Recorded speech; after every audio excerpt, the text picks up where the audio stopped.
नमस्कार स्टूडेंट्स, मैं doctor Surendra Kumar, assistant professor department of BEd, SS Khanna girls degree college Allahabad से। आज मैं एक महत्वपूर्ण विषय लेकर आपके समक्ष उपस्थित हूं। अपना लेक्चर मैं शुरू करूं इससे पहले जिन लोगों ने मेरे वीडियो को लाइक नहीं किया, कृपया लाइक कर लें, चैनल सब्सक्राइब कर लें, बेल आइकन को भी पुश कर दें, जिससे जब भी मैं कोई वीडियो अपलोड करूं उसका नोटिफिकेशन आपको तुरंत प्राप्त हो जाए। आप सभी का स्वागत है। आज का मेरा विषय है कि शिक्षण अधिगम में हम स्मार्टफोन का कैसे प्रयोग करेंगे। इसके पहले हमने लेक्चर में यह डिस्कस किया था कि कौन कौन से टेक्नोलॉजीज़ हैं जिनका हम शिक्षण अधिगम प्रक्रिया में प्रयोग करते हैं। तो आज हम स्मार्टफोन का शिक्षण अधिगम प्रक्रिया में कैसे प्रयोग करेंगे, इस पर चर्चा करेंगे। तो इसके हम मीनिंग को जानने का प्रयास करते हैं। वैसे सभी लोग जानते हैं कि स्मार्टफोन है क्या, सभी के पास स्मार्टफोन उपलब्ध है, फिर भी थोड़ा सा प्रकाश इस पर डालेंगे, ज़्यादा इस पर बातचीत नहीं करेंगे। स्मार्टफोन उन मोबाइल फ़ोन को कहते हैं जिनकी गणना क्षमता यानी कंप्यूटिंग कैपेसिटी एवं अनुयोज्यता यानी कनेक्टिविटी सामान्य फ़ोन की तुलना में उच्च श्रेणी की होती है, यानी कि जिनकी गणना क्षमता तेज होती है और जिनकी कनेक्टिविटी भी तेज होती है, उसे हम स्मार्टफोन कहते हैं। इसके कुछ विशेषताएं हैं, जिसमें से एक है टच स्क्रीन, यानी इसके स्क्रीन को टच करके हम इसको चलाते हैं, इसका संचालन करते हैं। और दूसरा है वेब ब्राउजिंग। वेब ब्राउजिंग एक सॉफ्टवेयर है जो इंटरनेट के जुड़ने से काम करता है और इंटरनेट के माध्यम से विद्यार्थी कोई भी विषय वस्तु ढूंढने का प्रयास करता है। नेक्स्ट है वाईफाई। वाईफाई को वायरलेस फाइडेलिटी कहते हैं। यह वायरलेस टेक्नोलॉजी पर आधारित होता है। रेडियो तरंगों की मदद से नेटवर्क और इंटरनेट तक पहुंचने की यह एक युक्ति है। अगला है ऐप्स। ऐप्स यानी अन्य पार्टियों के मोबाइल अनुप्रयोग। अन्य पार्टी ऐप्स के रूप में उपस्थित रहते हैं जिनका उपयोग हम स्मार्टफोन में करते हैं और उसके माध्यम से शिक्षण अधिगम प्रक्रिया को आगे बढ़ाते हैं। अगला है गति संवेदक यानी मोशन सेंसर। इसमें मोशन सेंसर होता है। यह ऐसा स्टिमुलस या उद्दीपन है जो गतिविधियों की पहचान कर लेता है। इसका अन्य क्षेत्रों में भी उपयोग होता है, चिकित्सा क्षेत्र में उपयोग होता है, जैसे अल्ट्रासाउंड के रूप में इसका उपयोग किया जाता है। तो इसमें मोशन सेंसर होता है जो गति संवेदक का कार्य करता है, यानी कि गतिविधियों को सेंसर के माध्यम से पहचान कर और इंस्ट्रक्शन को फॉलो करता है। नेक्स्ट है मोबाइल भुगतान। आजकल ई बैंकिंग का चलन है, ई बैंकिंग का प्रचलन है और मोबाइल से भुगतान करने को मोबाइल बैंकिंग की श्रेणी में रखा गया है। तो इस स्मार्टफोन के माध्यम से आज हम बैंक के सारे काम करते हैं, अपनी ईएमआई भरते हैं, अपने एलआईसी पेमेंट भरते हैं, अपने एलआईसी किस्त भरते हैं और मोबाइल से भी ऑनलाइन ट्रांजैक्शन करते हैं। तो ये सभी इसकी विशेषताएं हैं। केवल यही इसकी विशेषताएं नहीं हैं, इसके अलावा बहुत सारी इसकी विशेषताएं हैं, उसका यहाँ पर वर्णन करना ज़्यादा उपयुक्त नहीं होगा। स्मार्टफोन एक कंप्यूटर जैसा फीचर होता है। इसमें कंप्यूटर जैसा फीचर होता है। कंप्यूटर जैसा कुछ सॉफ्टवेयर इसके कंप्यूटर जैसे दिखते हैं और उसी के जैसे कार्य करते हैं। और इसका जो संचालन होता है वो एक संचालन प्रणाली पर निर्भर करता है, यानी ऑपरेटिंग सिस्टम पर निर्भर करता है। जिस तरह का ऑपरेटिंग सिस्टम होगा उसी तरह का उसका संचालन होगा और उसी के आधार पर उसका नामकरण किया जाता है, जैसे एंड्रॉयड फ़ोन, आईफोन और विंडोज़ फ़ोन।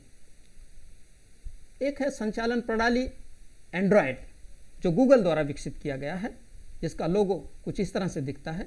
जिस फ़ोन में एंड्रॉयड ऑपरेटिंग सिस्टम होगा उसे एंड्रॉयड फ़ोन कहते हैं। एक है आईओएस, जो एप्पल द्वारा विकसित किया गया, जिसका लोगो कुछ इस तरह से होता है। जिस स्मार्टफोन में आईओएस ऑपरेटिंग सिस्टम होगा उसे आईफोन कहते हैं। और एक है विंडोज़, जो माइक्रोसॉफ्ट द्वारा विकसित किया गया है, जिसका लोगो कुछ इस तरह से दिखता है। जिसमें विंडोज़ होगा उसे विंडोज़ स्मार्टफोन कहा जाता है। ब्लैकबेरी रिसर्च इन मोशन द्वारा विकसित किया गया है, तो जिसमें ब्लैकबेरी होगा उसे ब्लैकबेरी स्मार्टफोन कहा जाएगा। और अली, जो कि चीन की अलीबाबा कंपनी द्वारा विकसित किया गया ऑपरेटिंग सिस्टम है, तो जिसमें निश्चित तौर पर ये होगा उसे अली स्मार्टफोन कहा जाएगा। इस तरह से देखा जाए तो सभी स्मार्टफोन में ना तो एंड्रॉयड ऑपरेटिंग सिस्टम होगा, ना तो आईओएस ऑपरेटिंग सिस्टम होगा और ना तो विंडोज़ ऑपरेटिंग सिस्टम होगा। जिसमें जो ऑपरेटिंग सिस्टम होगा उसी के आधार पर उसका नामकरण किया जाता है। अब आगे चर्चा करते हैं कि इसका शिक्षा के क्षेत्र में कैसे उपयोग करेंगे, शिक्षण अधिगम में इसका उपयोग कैसे करेंगे। तो स्मार्टफोन एक ऐसी ऑल इन वन डिवाइस है जिससे आम ज़रूरतों के साथ साथ अधिगम कार्य किए जा सकते हैं। आम ज़रूरत, जैसा कि शुरू में जब मोबाइल फ़ोन का विकास हुआ था तो बातचीत करने के लिए हुआ था, अपनी बात को एक दूसरे तक पहुंचाने के लिए हुआ था, संप्रेषण करने के लिए, कम्युनिकेशन करने के लिए, समाचार भेजने के लिए, समाचार लेने के लिए। लेकिन अब स्मार्टफोन के रूप में जब इसका विकास हुआ है तो इसका उपयोग हम शिक्षण अधिगम के क्षेत्र में भी उच्च तकनीकी के हिसाब से उपयोग में लाते हैं। इसमें शिक्षक छात्र संप्रेषण आसानी से कर सकते हैं। इसके माध्यम से शिक्षक छात्र संप्रेषण आसानी से हो सकता है, जो एक ऑडियो संप्रेषण के माध्यम से होगा। अपनी बात को शिक्षक के पास पहुंचाने के लिए शिक्षार्थी उपयोग करता है और शिक्षक भी अपना पृष्ठपोषण फीडबैक देने के लिए छात्र से बात करता है, जिसे ऑडियो कम्युनिकेशन के अंतर्गत रखा जाता है। एक है वीडियो संप्रेषण। वीडियो संप्रेषण में वीडियो के माध्यम से कुछ ऐसे ऐप्स हैं जैसे WhatsApp, Google classroom, Zoom app, Google Meet आदि के द्वारा वीडियो संप्रेषण स्थापित किया जाता है। शिक्षक और छात्र दोनों वीडियो संप्रेषण के माध्यम से एक दूसरे से संपर्क करते हैं। व्हाट्सएप पर वीडियो बनाकर शिक्षक शिक्षार्थी को प्रेषित करता है, वीडियो लेक्चर शिक्षक छात्र को प्रेषित कर सकता है और छात्र भी अपनी समस्याओं को वीडियो के माध्यम से शिक्षकों को संप्रेषित कर सकता है इस व्हाट्सएप के माध्यम से। गूगल क्लासरूम एक ऐसा ऐप है जिनमें सभी विद्यार्थी एक साथ जुड़ सकते हैं, किसी कक्षा के सारे विद्यार्थी एक साथ जुड़ सकते हैं।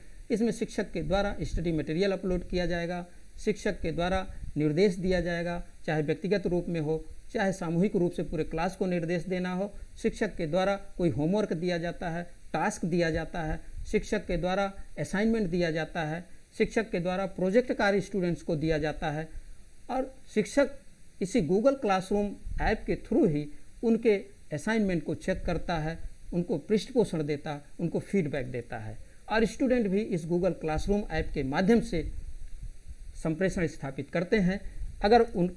अगर शिक्षक का कोई वीडियो लेक्चर है, उसका लिंक अगर वो भेज देता है, जैसे वह अगर लेक्चर को यूट्यूब पर अपलोड किया हुआ है और उसका लिंक गूगल क्लासरूम के द्वारा भेज देता है, तो सभी छात्र उसके माध्यम से एक्सेस करके खोज कर उस पर पढ़ाई करते हैं या उस शिक्षक का लेक्चर सुनते हैं। जूम ऐप और गूगल मीट, यह दोनों वीडियो कॉन्फ्रेंसिंग के लिए बहुत ही अच्छे ऐप हैं।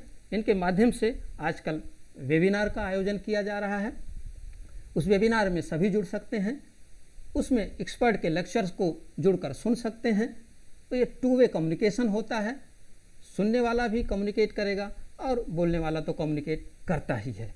तो इस तरह से देखा जाए तो इन सभी ऐप के माध्यम से वीडियो संप्रेषण आसानी से किया जाता है और शिक्षक और शिक्षार्थी दोनों मिलकर शिक्षण अधिगम प्रक्रिया में भाग लेते हैं। नेक्स्ट है लिखित संप्रेषण करना। कुछ ऐसी विषय वस्तुएं हैं जैसे शिक्षकों के द्वारा असाइनमेंट दिया जाता है और छात्र उसको अपने शिक्षक से फीडबैक चाहते हैं, उसको जांचने के लिए शिक्षक के पास प्रेषित करते हैं। वो अन्य माध्यमों से प्रेषित करते हैं, अन्य ऐप के माध्यम से प्रेषित करते हैं। वो अपने स्मार्टफोन में व्हाट्सएप ऐप, गूगल क्लासरूम आदि के माध्यम से इंस्टॉल करके अपनी जो लिखित सामग्री है वो शिक्षक के पास भेजते हैं, जिससे शिक्षक उनको संप्रेषण देता है। एक है सामाजिक नेटवर्क सेवा के माध्यम से भी शिक्षण अधिगम प्रक्रिया में शिक्षक और छात्र दोनों सम्मिलित होते हैं। इसमें भी कुछ ऐसे सोशल साइट्स हैं जैसे फेसबुक, ट्विटर, व्हाट्सएप, यूट्यूब आदि के द्वारा शिक्षक और छात्र दोनों शिक्षण अधिगम प्रक्रिया में भाग लेते हैं। फेसबुक पर आजकल लाइव लेक्चर आयोजित किए जा रहे हैं, तो उन लाइव लेक्चर पर जुड़कर विद्यार्थी अपना शिक्षण अधिगम को आगे बढ़ा सकता है। एक्सपर्ट के विशेषज्ञ के लेक्चर को सुनकर लाभान्वित हो सकता है। ट्विटर के माध्यम से भी चीज़ों को प्राप्त कर सकता है। व्हाट्सएप की अभी ऊपर हमने वर्णन कर दिया, व्हाट्सएप के माध्यम से कैसे वो लाभान्वित होता है। और यूट्यूब पर शिक्षक का जो लेक्चर है वह अपलोड करके या यूट्यूब पर लाइव लेक्चर करके शिक्षक विद्यार्थियों को लाभान्वित कर सकता है। नेक्स्ट है इसका अनुप्रयोग कि ऐप आधारित ऑनलाइन अधिगम में शिक्षक और शिक्षार्थी दोनों पार्टिसिपेट करते हैं, दोनों भाग लेते हैं। कुछ ऐसे ऐप्स हैं, ऑनलाइन ऐप्स हैं, जिनके माध्यम से भी शिक्षण अधिगम प्रक्रिया संचालित की जाती है। बहुत सारे ऐप्स हैं जिनके बारे में आप जानकारी रखते हैं और बहुत सारे ऐसे ऐप्स हैं जिनकी जानकारी आपको नहीं है, जैसे Google classroom, Zoom app, Google Meet, YouTube, ये बहुतायत में इसका उपयोग होता है। इसकी जानकारी आपको हो सकती है। विकिपीडिया पर आप अपने विषय वस्तु को इंटरनेट के माध्यम से गूगल पर सर्च करके प्राप्त करते हैं। इसके अलावा भी बहुत सारे ऐप्स हैं, जैसे Udemy, Lynda, Khan Academy, TED, Lumosity, Goodreads, Duolingo, Study Blue, टैंकर और इसके अलावा गूगल आर्ट्स एवं कल्चर तथा Quora, IDX, EDX, Star Chart इत्यादि ऐसे बहुत सारे ऐप्स हैं जिनके माध्यम से ऑनलाइन लर्निंग की जाती है, ऑनलाइन स्टडी किया जाता है। ये तो रहा स्मार्टफोन का शिक्षण अधिगम में अनुप्रयोग। अब इसके क्या क्या लाभ हैं, इस पर हम चर्चा करेंगे। तो एक लाभ इसका यह है कि विद्यार्थियों को आत्मनिर्भर एवं स्मार्ट अधिगमकर्ता बनाता है। इसके माध्यम से, स्मार्टफोन के माध्यम से विद्यार्थी आत्मनिर्भर बनता है। वो कहीं भी, कभी भी, किसी भी समय स्मार्टफोन के माध्यम से स्टडी करता है। स्मार्टफोन पर सारी स्टडी मटेरियल उसको उपलब्ध हो जाती है। वो इंटरनेट के माध्यम से सर्च कर लेता है। वह ई-लाइब्रेरी से जुड़ता है, चाहे इनफिलिप नेट के माध्यम से वो शोध गंगा से जुड़कर अध्ययन कर सकता है, शोध साहित्य से जुड़कर अध्ययन कर सकता है, नेशनल डिजिटल लाइब्रेरी से जुड़ता है और डिजिटल लाइब्रेरी ऑफ इंडिया से जुड़ सकता है, ग्लोबल डिजिटल लाइब्रेरी से वो जुड़ता है। इन सब से जुड़कर वह उसके माध्यम से ई-कंटेंट, जर्नल, रिसर्च पेपर्स या ई-बुक्स के रूप में वह अधिगम करता है।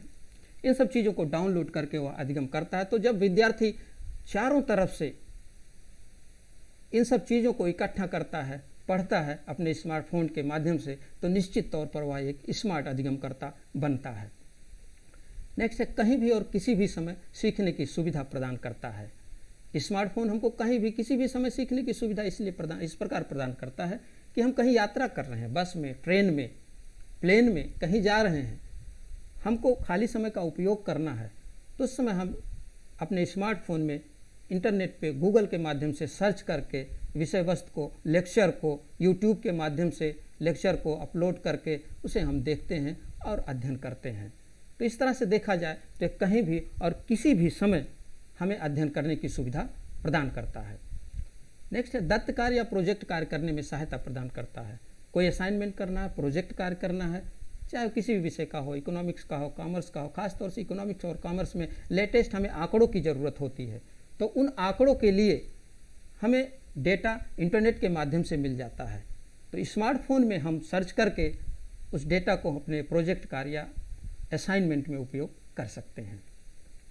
दत्त कार्य या प्रोजेक्ट कार्य में शिक्षक से पृष्ठपोषण प्राप्त करने में सहायक होता है। जैसे तमाम ऐप्स के बारे में बताया गया, गूगल मीट्स या गूगल क्लासरूम, इन सब के माध्यम, जूम ऐप, इन सब के माध्यम से जुड़कर, खासतौर से गूगल क्लासरूम के माध्यम से हम अपने शिक्षक से पृष्ठपोषण लेते हैं। यानी विद्यार्थी अपने शिक्षक से अपने प्रोजेक्ट या असाइनमेंट के बारे में पृष्ठपोषण प्राप्त करता है। इस तरह से स्मार्टफोन उसकी सहायता करता है। शैक्षिक भ्रमण के समय ये बहुत उपयोगी भूमिका का निर्वहन करता है। हर जगह के पाठ्यक्रम में ऐसी प्राविधान होता है कि अगर आप शैक्षिक भ्रमण से आते हैं, उसके बाद आपको एक रिपोर्ट सबमिट करनी होती है, रिपोर्ट बनानी होती है। तो उस रिपोर्ट बनाने में स्मार्टफोन का बहुत अहम भूमिका होगी, क्योंकि आपको फ़ोटो लगाने होते हैं, फ़ोटो खींचना होता है, वीडियो आप बनाते हैं इसलिए कि उस समय आप रिपोर्टिंग नहीं कर पाते हैं और देखने में, चीज़ों को देखने में, विजिट करने में आप बिजी रहते हैं। तो वीडियो बना लेते हैं, उसको घर आकर देखते हैं, उसके बाद अपना जब रिपोर्ट बनाते हैं तो उसमें सहयोगी भूमिका का निर्वहन करता है। या आप रास्ता भटक जाते हैं तो गूगल मैप का उपयोग करके आप रास्ते पर पहुंच सकते हैं, या अपने निश्चित साइट पर, जिस साइट को आप देखने जा रहे हैं वहां पर आप आसानी से पहुंच सकते हैं। इस प्रकार देखा जाए तो शैक्षिक भ्रमण के समय भी यह उपयोगी भूमिका का निर्वहन करता है। नेक्स्ट है इसका उपयोग कि डॉक्यूमेंट स्कैन करना, पावर पॉइंट स्लाइड बनाना एवं प्रोजेक्ट कार्य टाइप करना इत्यादि में भी यह सहायक होता है। आजकल स्मार्टफोन ज़्यादा स्मार्ट हो गए हैं, उसमें ऐसे ऐसे ऐप्स हैं, ऐसे ऐसे सॉफ्टवेयर हैं जिसकी सहायता से आप डॉक्यूमेंट्स को आसानी से स्कैन कर सकते हैं। वरना डॉक्यूमेंट को स्कैन करने के लिए एक बहुत बड़े प्रिंटर या स्कैनर की ज़रूरत होगी, या ऑल इन वन आप रखते हैं, प्रिंटर और स्कैनर दोनों, उसके माध्यम से आप स्कैन करते हैं। तो आप ऐसे ऐसे ऐप्स स्मार्टफोन में आपके इंस्टॉल रहते हैं जिसके माध्यम से डॉक्यूमेंट्स को साफ़ सुथरा तरीके से स्कैन करके अपने गूगल ड्राइव में रख सकते हैं, अपने फोल्डर में रख सकते हैं, जो कभी फॉर्म भरने के समय उपयोग में आता है। या आप विंडो स्मार्टफोन इस्तेमाल कर रहे हैं, या उस हर स्मार्टफोन में आजकल ऑफिस इंस्टॉल रहता है, तो उसके माध्यम से भी आप पावर पॉइंट बना सकते हैं, पावर पॉइंट प्रेजेंटेशन बना सकते हैं, पावर पॉइंट स्लाइड बना सकते हैं। यह शिक्षक एवं छात्र दोनों के लिए उपयोगी होगा।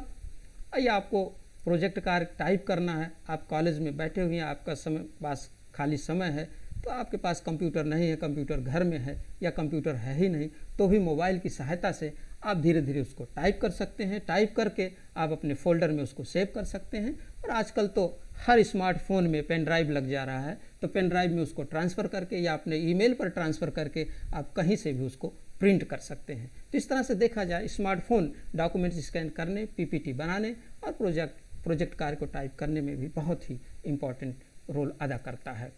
अवकाश के समय का सदुपयोग करने में सहायक है। अवकाश का समय, जैसे आजकल हर कॉलेज और हर स्कूल बंद चल रहे हैं, क्योंकि इस समय कोरोना वायरस महामारी के रूप में फैला हुआ है, जिसके डर से सभी कॉलेजेस में अवकाश घोषित किया गया, लॉकडाउन है, जिसके चलते विद्यार्थी और शिक्षक फॉर्मली नहीं मिल पा रहे हैं। तो इस स्मार्टफोन के माध्यम से वो मिलते हैं, जूम ऐप के माध्यम से मिलते हैं, गूगल ऐप के माध्यम से मिलते हैं, या गूगल क्लासरूम के माध्यम से एक दूसरे से बात करते हैं। इस तरह वो अवकाश के समय का भी सदुपयोग कर रहे हैं। या आप अवकाश के समय अन्य विषय सामग्री भी अपना इंटरनेट के माध्यम से सर्च कर सकते हैं, सर्च करके आप पढ़ सकते हैं, अध्ययन करते हैं। कंप्यूटर की तुलना में स्मार्टफोन से इंटरनेट पर विषय वस्तु तत्काल या आसानी से प्राप्त कर सकते हैं, यानी क्विक रिस्पांस इससे मिलता है। अगर हम कंप्यूटर से कुछ सर्च करना चाहते हैं तो पहले हम कंप्यूटर को ऑन करेंगे, उसमें कुछ समय लगेगा, इसके बाद हम उसको इंटरनेट से जोड़ेंगे, चाहे वाईफाई के माध्यम से या फॉर्मली इंटरनेट कनेक्शन के माध्यम से जोड़ेंगे या डोंगल के माध्यम से जोड़ेंगे। इतना सब करने में कम से कम 5 मिनट का समय चला जाता है। जबकि हमारा स्मार्टफोन हमेशा ऑन रहता है, उसमें इंटरनेट हमेशा चालू रहता है। उस पर जब भी हमें कोई वस्तु ढूंढनी है, सर्च करनी है, स्मार्टफोन पर हम तुरंत ही सर्च करके उसका क्विक रिस्पांस प्राप्त कर सकते हैं। तो इस तरह से देखा जाए तो एक कंप्यूटर की तुलना में स्मार्टफोन से इंटरनेट पर विषय वस्तु तलाशना बहुत ही आसान होता है।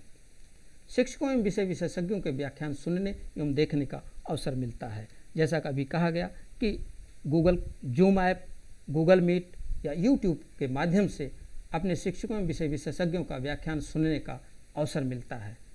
शिक्षकों के द्वारा अपने व्याख्यान को रिकॉर्ड करके यूट्यूब पर अपलोड किया जाता है, या जूम ऐप या गूगल मीट के द्वारा जब कॉन्फ्रेंसिंग होती है तो उसमें भी विषय विशेषज्ञों के लेक्चर आयोजित किए जाते हैं, उसको भी देखने और सुनने का अवसर प्राप्त होता है। आकस्मिक या प्राकृतिक चुनौतियों के समय भी अध्ययन का अवसर उपलब्ध कराता है। इस समय हमारी आकस्मिक और प्राकृतिक चुनौतियां हमारे सामने, महामारी फैला हुआ है, कोरोना वायरस के कारण लोगों की जान खतरे में है। इस समय सब लोग घर में हैं, लॉकडाउन है। इस समय भी स्मार्टफोन बहुत ही उपयोगी भूमिका का निर्वहन करता है। विद्यार्थी घर बैठकर विषय विशेषज्ञों से संपर्क करता है, टीचर से संपर्क करता है, अपने विषय वस्तु शिक्षक से जचवाता है, उसके बारे में पृष्ठपोषण लेता है, शिक्षकों के या विषय विशेषज्ञों के लेक्चर सुनता है, चाहे वह फेसबुक पर हो, चाहे वह यूट्यूब पर हो, चाहे वह जूम ऐप के थ्रू हो, चाहे वह गूगल मीट के थ्रू हो, इन सब के माध्यम से वह सुनता है। तो ये देखने का अवसर मिल रहा है कि आकस्मिक या प्राकृतिक चुनौतियों के समय भी यह अवसर हमें उपलब्ध है कि हम शिक्षण अधिगम कार्य कर सकें। इसके बाद इसका लाभ है कि परीक्षा के समय विषय वस्तु तैयार करने में सहायता मिलती है। परीक्षा के समय हर विद्यार्थी के ऊपर प्रेशर रहता है, वो जल्दी साल भर के अंतर्गत जो अध्ययन किया हुआ उसको रिपीट करना चाहता, पढ़ना चाहता, तो ऐसे में सब पुस्तकें एक साथ लेकर चलना संभव नहीं होता। तो या तो वो इंटरनेट के माध्यम से सर्च कर सकता विषय वस्तु, या वह उसकी फ़ोटो स्कैन करके अपने मोबाइल में संरक्षित कर सकता है, जिसको परीक्षा के समय से पहले तक भी अध्ययन कर सकता है, देख सकता है। इस तरह से उसे तैयारी करने में सहायता मिलती है। या अब स्मार्टफोन में इंटरनेट के माध्यम से बहुत सारे रिसोर्सेज के माध्यम से, चाहे इन्फ्लेमनेट के माध्यम से, चाहे नेशनल डिजिटल लाइब्रेरी के माध्यम से, ग्लोबल डिजिटल लाइब्रेरी के माध्यम से, या इंटरनेट पर और बहुत से सामग्रियाँ उपलब्ध हैं। अनेक यूनिवर्सिटीज़ के, ओपन यूनिवर्सिटीज़ के रिसोर्सेज को भी फॉर्मल इंस्टीट्यूशन के उपयोग में लाया जा सकता है स्मार्टफोन के माध्यम से। तो इस तरह से देखा जाए तो परीक्षा के समय विषय वस्तु तैयार करने में सहायता करता है। सभी विद्यार्थियों को अधिगम के लिए समान अवसर एवं समान महत्व प्रदान करता है। ये अंतर नहीं करता है कौन छोटा है, कौन बड़ा है, हाँ, कौन किस जाति का है, लिंग के आधार पर भेदभाव नहीं करता है। तो इस तरह देखा जाए जो भी विषय वस्तु इंटरनेट पर पढ़ी होगी, यूट्यूब पर पढ़ा होगा, या जो भी फेसबुक पर पढ़े होंगे, या जो भी अन्य विषय सामग्री जो आपके स्मार्टफोन में होंगे, स्मार्टफोन के माध्यम से एक्सेस किए जा सकते हैं, सर्च किए जा सकते हैं, वो सभी को समान अवसर देते हैं। कोई भी विद्यार्थी अपने उपलब्ध समय के अनुसार एवं स्थान के अनुसार उसको सर्च करके अध्ययन कर सकता है। नेक्स्ट है, छात्रों को उनकी आवश्यकता एवं उपलब्ध समय के अनुसार सीखने में सहायता करती है। जैसा कि ऊपर चर्चा किया जा चुका है, जब उसको ज़रूरत हो, जब उसके पास समय हो, तब वह अपनी सुविधा और ज़रूरत के हिसाब से इंटरनेट के माध्यम से स्मार्टफोन में सर्च करके अध्ययन करता है। विद्यार्थी अपने प्रगति की जांच खुद कर सकता है। विद्यार्थी अपने प्रगति की जांच खुद इस तरह से कर सकता है, अगर वो किसी परीक्षा की तैयारी कर रहा है तो कितने समय में कितने प्रश्नों का जवाब सही सही दे सकता है, इसकी जांच करने के लिए वो टाइमर ऑन कर सकता है। टाइमर ऑन करके वो अपने प्रश्नों का उत्तर देगा। इससे उसके प्रगति की जांच का पता चलेगा कि कितने समय में उसने कितने सही प्रश्नों का उत्तर दिया है। या अक्सर ऐसा आजकल हो रहा है कि शिक्षकों के द्वारा ऑनलाइन टेस्ट लिए जा रहे हैं, और उस ऑनलाइन टेस्ट में ऐसी व्यवस्था है कि जैसे ही आप प्रश्नों का जवाब सबमिट करेंगे तुरंत आपको पृष्ठ पोषण मिल जाता है, फीडबैक मिल जाता है कि आपने कितने प्रश्नों का सही जवाब दिया, कितने प्रश्नों का गलत जवाब दिया है। यहाँ तक कि आजकल ऑनलाइन क्विज भी ऑर्गेनाइज किए जा रहे हैं। जैसे ही आप सबमिट करते हैं ऐसी व्यवस्था बनाई जाती है, जिसे आप सबमिट करेंगे आपको आपके रिस्पांस के बारे में फीडबैक मिलेगा, और अगर आप निर्धारित प्रश्न से अधिक अंकों को हल कर लेते हैं या निर्धारित प्रश्नों के उत्तर का सही सही जवाब दे ले जाते हैं तो आपको तुरंत सर्टिफिकेट भी प्राप्त हो जाता है। तो इस तरह से देखा जाए तो विद्यार्थी अपने प्रगति की जांच खुद ही कर सकता है। ये तो थे इसके उपयोग यानी लाभ।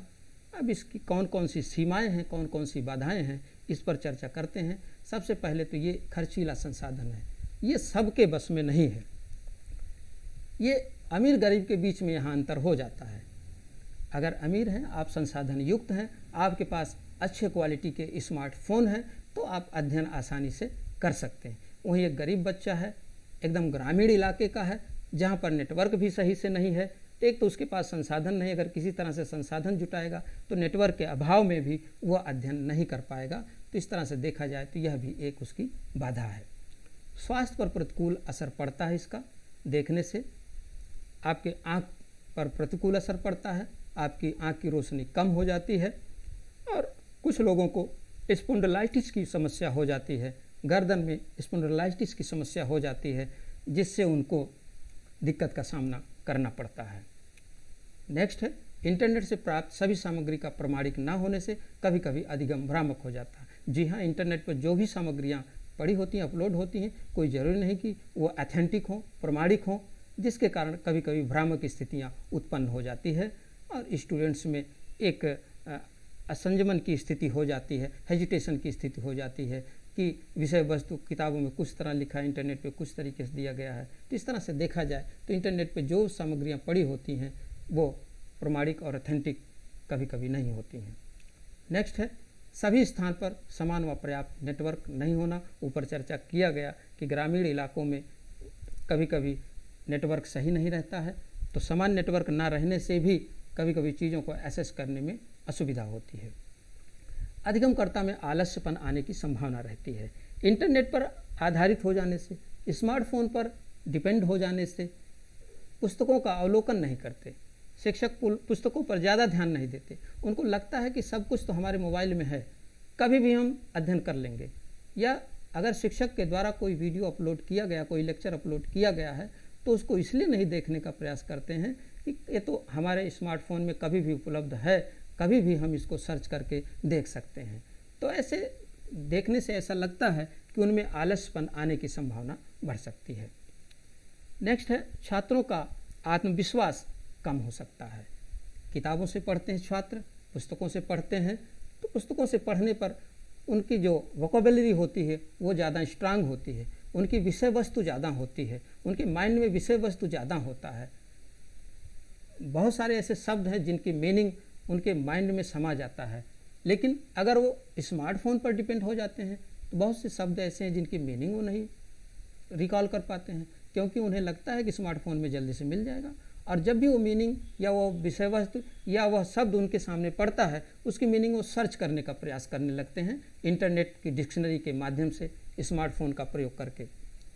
हर स्मार्टफोन में डिक्शनरी है, उसको सर्च कर उस पर शब्द के मीनिंग, सेंटेंस बनाना, या गूगल पर ट्रांसलेटर उपलब्ध है, गूगल पर वो ट्रांसलेट करते हैं। तो ये सब कारण है उनके आत्मविश्वास के कम होने का, क्योंकि उनके पास विषय वस्तु नहीं रह जाता, उनके माइंड में विषय वस्तु कम रहता है, क्योंकि वो चीज़ों को पढ़ते नहीं हैं, वो पूरी तरह से स्मार्टफोन पर डिपेंड हो जाते हैं। तो ये भी छात्रों के आत्मविश्वास को कम करने में सहायता देता है। नेक्स्ट है, अधिगमकर्ता का पूर्ण रूप से मोबाइल पर आश्रित हो जाना। ये गलत चीज़ है। हमेशा मोबाइल, हमेशा स्मार्टफोन पर वो आश्रित हो जाते हैं।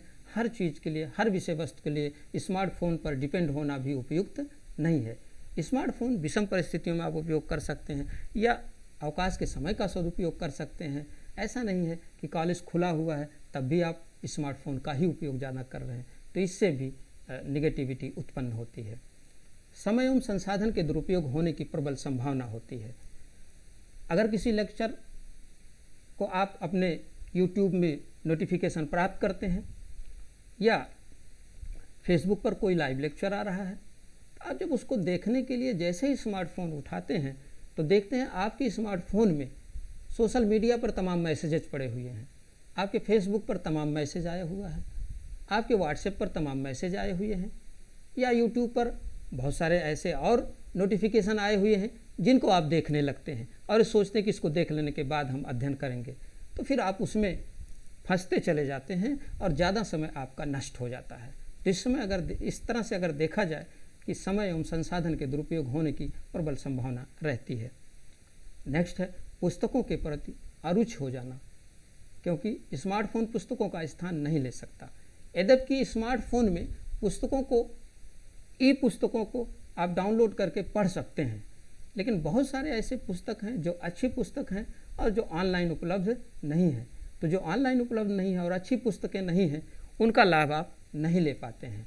और स्मार्टफोन या इंटरनेट पर डिपेंडेंट हो जाने से पुस्तकों को आप नहीं देखते हैं, तो इस तरह पुस्तकों के प्रति आपकी अरुचि हो जाती है। तो ये देखा जाता है कि पुस्तकों के प्रति अरुचि उत्पन्न हो जाती है, क्योंकि वो स्मार्टफोन पर डिपेंड हो जाते हैं और इस तरह से उनके अंदर एक नेगेटिविटी की भावना उत्पन्न होती है कि जो कुछ भी हमें पढ़ना है वो स्मार्टफोन के माध्यम से हम पढ़ सकते हैं। तो आपने मेरे लेक्चर को सुना,